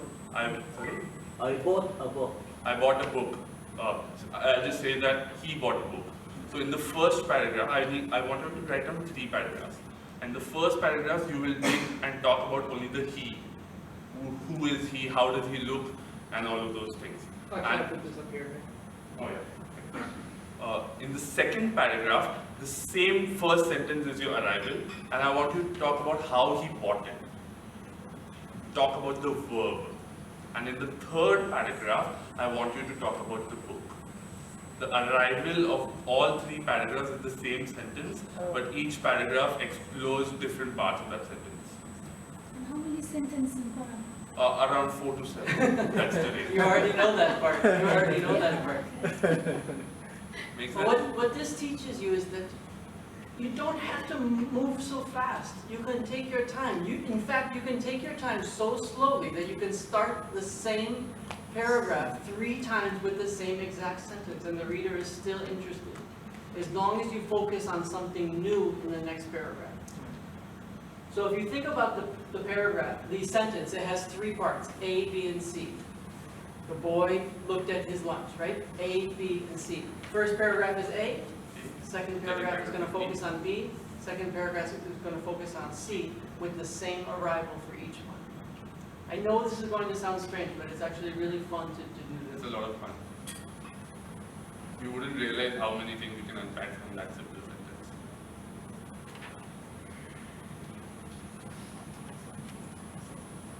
Who is this boy?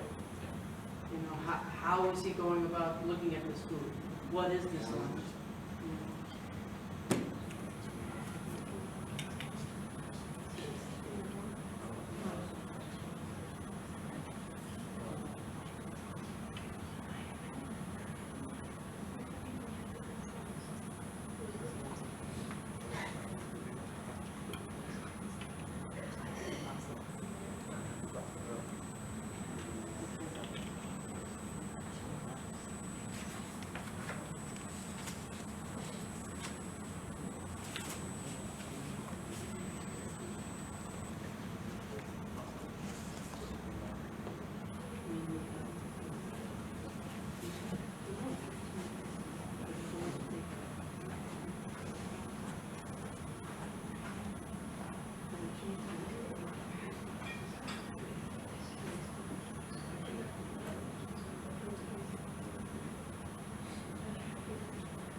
Can I make an announcement, guys? Michael? Yes. 1:30, we will try to close the workshop by 1, you can? Yes. Yep. Manage by 1? Okay. So 1:30 we'll meet at 4th floor, inshallah, for the closing of the conference and the workshop. Okay? So whoever did not get his certificates, whether for the conference or the workshop, we'll meet inshallah down. Also, an appreciation also for our speakers, okay, who stayed with us all these days. Thank you.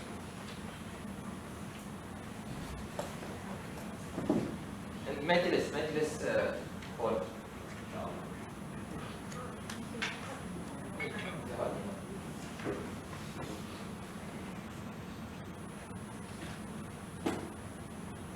So this is a long exercise, and we are happy to give you a break now. And if you want to go grab a snack, please go ahead. And if you want to continue doing it, please go ahead as well. Right. So we are officially on break time for 5 minutes, and we'll get back. 11:40 we'll restart up again. Okay, that's 10 minutes from now. Yeah. So grab yourself a cup of coffee.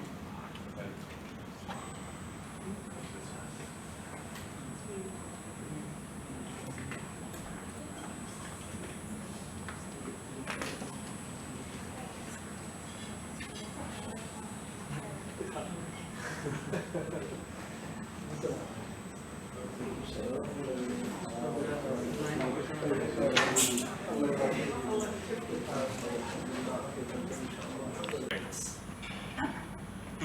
a story, just list down a sequence of events. No, it's not about that. Yeah. Yeah, it has to be like a real tale to take me into the real estate. Exactly. It's not a shopping. It's not. So this is something that Michael spoke about yesterday, that most of the stories that we get are this happened, that happened, that this happened. But that's not really what a story is. We've gone through the entire arc. We know there are certain pieces that a story must entail. Right? So the second piece of advice is, if you do oral storytelling, you do not need to write the story down. If you do oral storytelling, you do not need to write the story down. Why do you think this is a bad advice? If you do all the story, you don't have to write it down. If you do an oral story, when you're telling stories verbally, you don't need to write them down. Sometimes people say to us, oh, you know, we don't, our organization doesn't do writing. We have to give speeches or something like that. So writing is not important. Writing, it is important. Yeah? For me, the writing, it is important. Why is it important? Why it is important? Because once you want to document the things, you can get back again. Because if it is no video, for example, how we can know what you say? At least there is something that is written, so we can go back again. Trusting your memory is a very dangerous thing. It helps you more to find out the mistakes, because when you write, you see it. And seeing is Exactly. And also now that you know the arc, you know the pattern that a story needs to take. And once you have it all laid down on a piece of paper, you can really play around with these patterns. You can really move things around if necessary to have a bigger impact. Maybe the denouement needs to come at the beginning of the story. Like Michael said about his friend that he played a prank on, that look, we are still friends. That needs to happen at the beginning of the story. He wouldn't have known that if the story wouldn't have been written down. You can play around with things once it is on paper. Imagine if you hired an architect to build you a house, and they said, oh, no, the idea is all up here. The walls are there. No, I need you to write it down so we can look at it. Black and white, yes. No, I don't do it like that. I just do it from up here. I have it in mind. Find a new architect. You know? The third piece of advice is no need to practice your story because you'll ruin the spontaneity of it. No need to practice your story because you'll ruin the spontaneity of it. No, we have to practice. So we do live storytelling back in India, and we make our storytellers rehearse like crazy. Like we both are behind their backs to practice a story because there are some key moments in a story, and those moments need to be rehearsed. They feel very natural. They feel, oh, he just did it on the spot. Or maybe there's a deep sigh that the storyteller needs to make at a certain point. Or a fake laughter. And all of those key moments are always rehearsed. Every actor knows this, right? Every actor knows the secret is to make it feel like it's the first time. But it's really the 100th time that you've been practicing. Yeah. WD for it. So here's a piece of advice that everybody gets. Write about what you know. Why do you think is the bad advice? Because you will not discover new things and only write about what you know. Exactly. And if we only write about what we know, we wouldn't even have fiction. The entire genre of fiction would go away if you write only about what you know. We have to create new things. We have to go into the libraries and research new things. There's so many ways of learning new things that you shouldn't be limited to what you know. But at the same time, when you're starting out, when you're just starting out, yes, you need to write what you know. Because that is the first thing. The seeds are what you know. But then the more you dig, the more you'll find, oh, this piece of information needs to be added. And then you can go out and search for it, research for it, and find it and put it into your story. So, yes, begin with what you know, but don't be limited to just what you know. You can always expand. There's always more to learn. Yes? Fifth piece of advice is talk about your successes.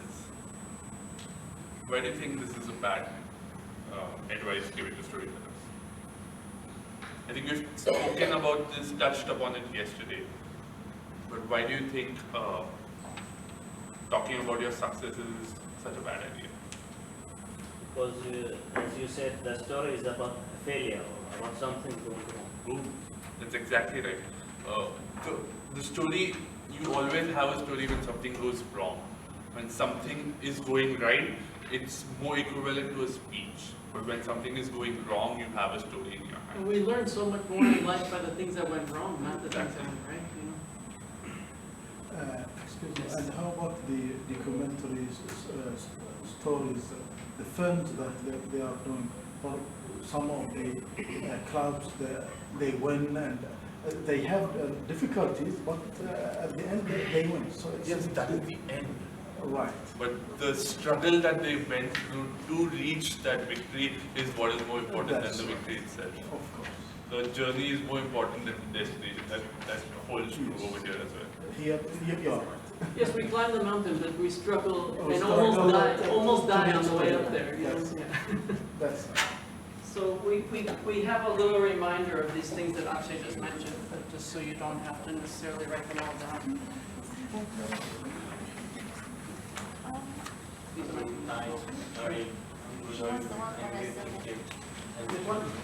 Yes, I'll give you all the ones from yesterday also. There's the rest of these Yes. Extra one? Feel free to keep any of them for you. You know, I'm going to skip the vision story because the person who asked about that is not here. I don't know what I learned. Yeah. Okay, so I want to talk about something that came up yesterday. So Akshay and I, we met last night and we said, okay, what came up yesterday that we think we should address today? One thing, remember at the beginning, we said it's very difficult to define what a story is, and I said that even though it's difficult, we can't ignore this question because it's important. And then the arc that we gave you was our definition of what a story is. A story is this structure. Some of you, in fact 4 of you, when I asked you what a story is, 4 people mentioned that a story is a group of lessons that you learn. Okay? This is correct. There's nothing wrong with this. But there is something about using those words that does not work in a written or an oral story. In other words, if you're giving a story and at the end of the story you say to your audience, these are the things that I learned by doing this, there is something that feels very preachy about it. It's like almost treating the audience like children or something. Yes, like talking down to them, like here's what I learned. If you write a book for 6-year-old children, you can put, here's what I learned.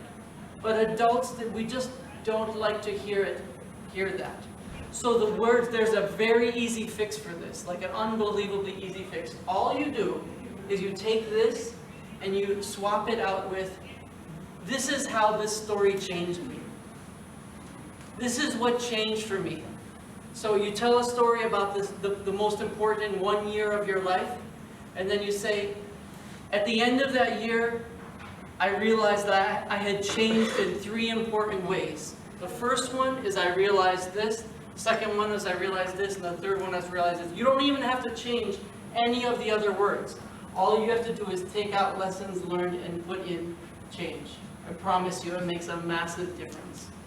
Many, many people's first instinct is to say, here are the 3 lessons I learned. Adults just don't want to read that and they don't want to hear that. I can't explain why. It just feels like a lecture or something like that. Does that make sense? I know it's a small detail, but it's going to, just making that one change will make a big difference in your storytelling. I think nowadays even the children wouldn't like it this way. They're Correct. too intelligent. Correct. I think you're right about that too. The audience is smarter than you think they are. They understand that you're giving them a lesson. Sometimes when you tell someone you're giving them a lesson, they don't want to listen. But if you tell them how you changed, they understand it. This is like I volunteer at this shelter for homeless boys in Mumbai every weekend. And if I tell them we're going to learn an English lesson today, half of them are paying attention, half of them are not. If I pull out a board game and we all play together, we learn the same exact words, but they don't realize they're learning. They think that they're playing. So then we ended up, sometimes coming to the answer indirectly is way more effective than going right straight into it. And this is the way. Although if the person who said, this is what I learned from the life. Yeah, look, when kids don't realize they're learning, that's the best way to teach them. Instead of saying, now we are going to learn 10 things. Instead, we play a game, we learn the 10 things without you having to say anything. No, but what I mean that some of them, they said about themselves. Yes. This is what they learn about. Correct. From their life. Right. So they are explaining their situation, how they get with all these. I understand what you're saying, but even with this wording, if you switch this out with changing, I promise you that the audience is going to be more receptive. Mm-hmm. And remember, what this also does, remember the second definition of a story that I gave you yesterday? A story is a vehicle for change. A story is a sequence of events that ends up with change at the end. Well, why not just point that out to the audience directly? Since change is so important, let's go ahead and end the story by saying that this event changed our company in 3 important ways. We realized this, and now we do this instead of this other thing. Come right out and say it.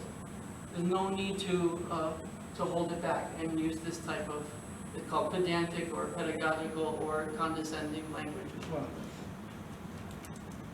All right? Nice and simple one, but also extremely important. Okay, what was the next thing? Oh, yeah. Okay, great. Yeah. So, remember we talked before about filling your tank if your tank is empty. So if you are writing about something and you're feeling blocked or you're feeling like your gauge is on empty and you have to refill your tank, how do you do it? Research. Okay, when I say research, that sounds like a nice word, but let's go a little bit deeper into that. I go back to my mind map. Okay, you could go to your mind map, right? See connected ideas, other angles, perspectives. Great. What are some other ways to do research? Discussing it with others. Discussing it with others, great. What else? Reflect. Good. Observe. Sure, absolutely. Where can you go to do research? Google it. Go to the library, you can go to Google. So you could go, yeah, you can find articles about it, you can watch a documentary about it. There are many ways that you can learn more about your subject, but there is one way that is better than all of these others by far. What's the way to do this? Literary review. Sleep. Interviews. Okay. Interviews is by far the best way, because if you want to know what it's like to do this thing, find somebody who does that thing. You know, writers do this all the time. Like because a writer's job is to bring you into this world. Often the writer doesn't even know anything about that world. So they have to go find somebody who can really give them the details about what it's like to dig for onions or something like that. What does it feel like when you pull the onion out of the ground? You know, I don't know anything about how to put wallpaper on here. I'm going to go find the actual woman who puts the paper on, and she's going to tell me how to put it on to make sure there's no bubbles, what to do on the edges and all this stuff. I don't know, right? But my job as a writer is to make sure the reader knows all this stuff. So the best way is by far is the interview and getting somebody to tell you. Not only is it by far the best way, but it's so much fun. First of all, you might end up with a friend, you know. And the other one is that somebody has probably been waiting their whole life for somebody to ask them about what they do for the job, you know. Something specific in their academic specialty. No one has ever asked this woman about what it's like to put this wallpaper up. But when you ask her, she's so interested. People are so interested in telling you something. You really want to know what it's like? Okay, let me tell you all about it. And they get so passionate about it, right? And then you take the notes, you record it, however you do it, and then you integrate that into your story. But interviewing, I'm sure for your work that you do, many of you do interviews. But I can tell you from, I've interviewed hundreds of people for my documentaries, some famous people, and it's been a great opportunity to meet them. But I feel like there's always more to learn about how to do an effective interview, okay? So with that in mind, I want us to do an exercise together. So I want you to find, you remember this list that we came up with at the beginning of 3 things that you know a little bit more about than the average person? Is there anybody here who came late to the workshop and so they don't have that list yet? Okay, I'm going to give you 1 minute to do that. I want you to write down on your a piece of paper in front of you, nice and clear, 3 things, 3 topics that you know a little bit more about than the average person. So if maybe 3 things you're an expert on, if you want to use the word expert, that's great, but 3 things that you know a little bit more about than the average person. Maybe you know a lot about Formula 1 race cars. Maybe you just happen to know a lot about the moon. Wonderful. Maybe you know a lot about the history of Bahrain. Great, fantastic. Whatever it happens to be, you know a little bit more. I'm going to give you 1 minute to do that. It's really important that you write down 3 things. What's something else you know a little bit more about than the average person? Fountain pens? Oh, nice. Like the old-fashioned ones? Oh, it's so cool. I can write the names that oh, that's nice. I did a research paper on Madagascar when I was in 6th grade, 11 years old. I know everything about all the creatures that live in Madagascar. Is the animated movie correct? Not really.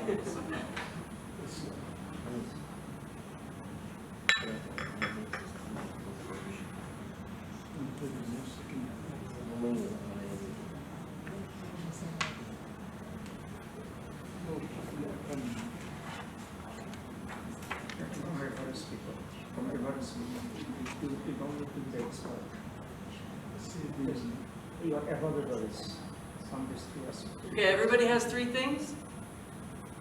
Great. So here's what I want you to do. I want you to find somebody in the room that you don't know, okay? And I want you to pair up with them. What you're going to do is you're going to show them this list of 3 things that you wrote down. And they're going to show you the list of things that they wrote down. And you're going to look at their list and pick one of them that you would like to know a little bit more about. Akshay gives me his list. It says fountain pens and comic books. I'm going to look at it and say, I want to know a little bit more about comic books. And then I am going to interview him about comic books. And we're going to talk about interview tactics, interview strategies, how to do the most effective interview you can. But your job now is just to learn a little bit more about one other person in the room. Does that make sense? Everybody know what we're doing? Okay, so you're going to show them your list, they're going to show you theirs, and you're going to pick one. Can I have your list? Huh? Can I have your list? I didn't do it. Okay, so find one other person. And this is my list. Playing badminton, lecturing to inspire motivation. That is my speaking skill and how to see things critically. Okay, I'll go with it. It's okay. How to see things critically. What about you? So you will say one from here and you will interview them. And what are your things? Developing internal abilities.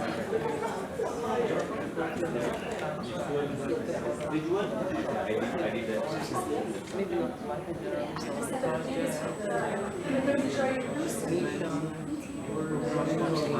being able to keep going, be able to even bounce back.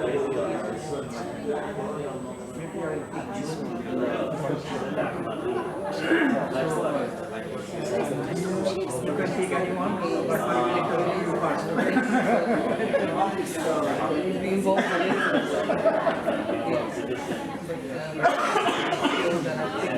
Brother, I'm from Bangladesh. I'm happy to see you here. I know that you are designing program for children and youth for their development. So I will be happy to know this. So let me even slowly. So how long have you been doing this activity? That is designing this activity? A lot of independently.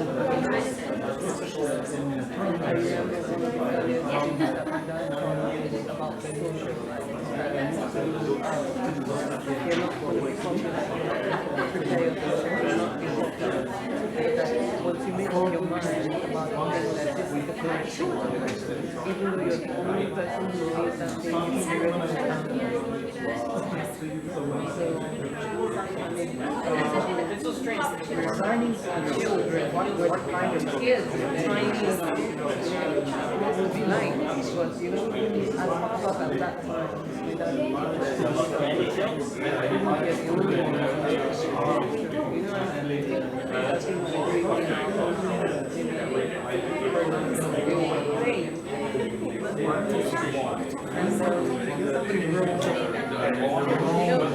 you don't have to break anything, something breaks. Everybody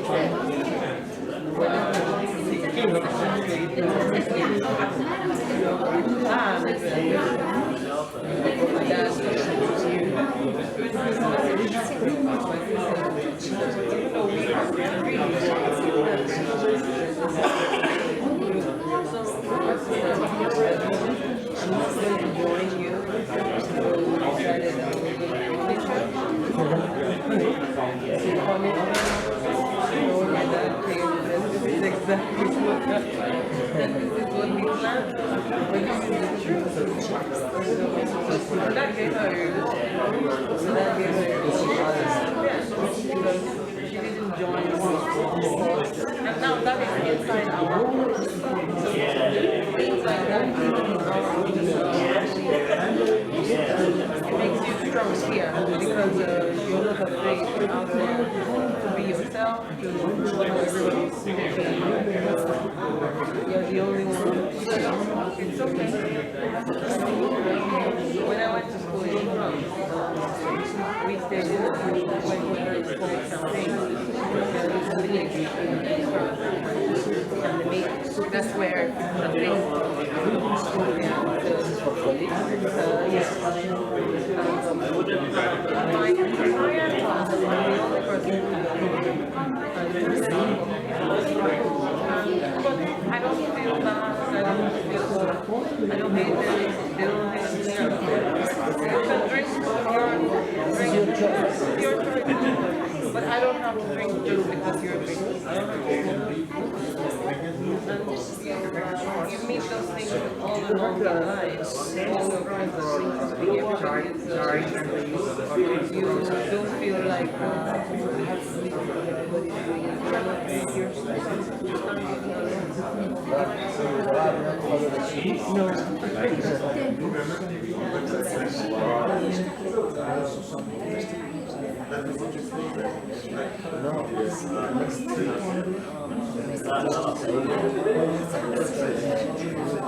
life coach. What do you do now?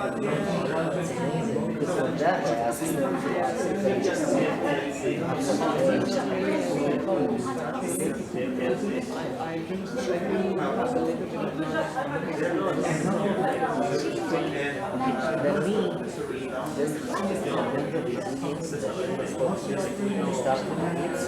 You can start with adults. I want to start anywhere.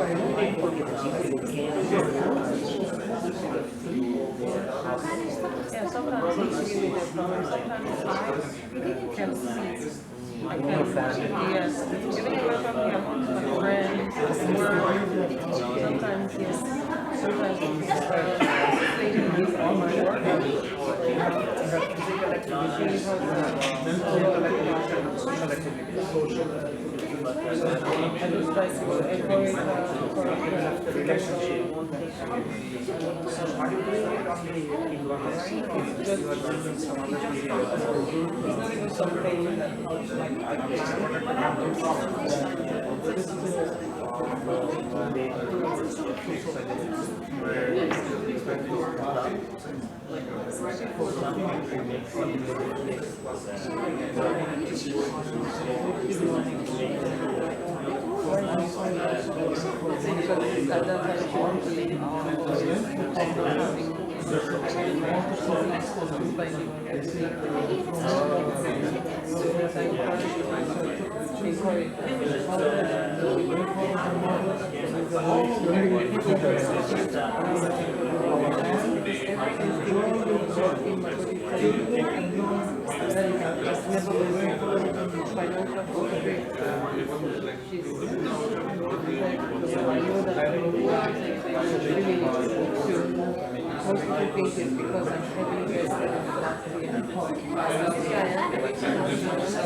Because that's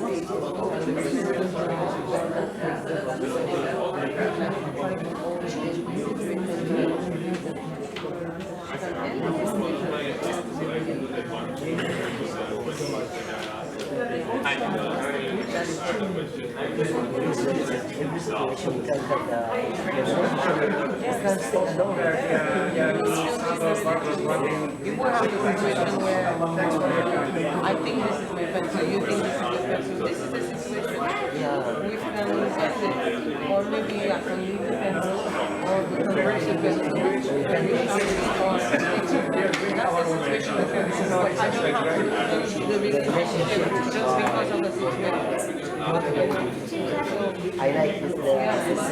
You can end the situation. Not the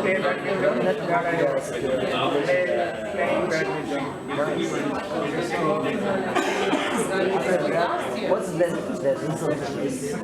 She's still there, she got promoted, I don't know, the regional manager. A lot of people give up. But you have to pay a lot of effort. You can play It's like stage. You have to move. Yes, because some days she will listen to you, some days she will not listen to you. And sometimes you will be thinking, we have to put the problem on TV.